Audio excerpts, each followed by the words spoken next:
When in disgrace with fortune and men's eyes, I all alone beweep my outcast state, and trouble deaf heaven with my bootless cries.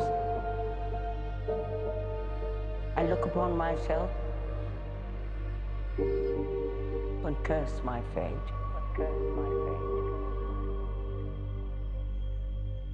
Wishing me like to one more rich in hope,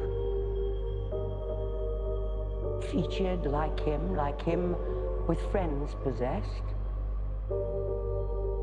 desiring this man's art and that man's scope, with what I most enjoy, contented least, yet in these thoughts myself almost despising.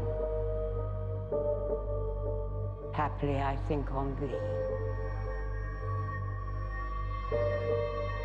and then my state, like to the lark at break of day arising from sullen earth,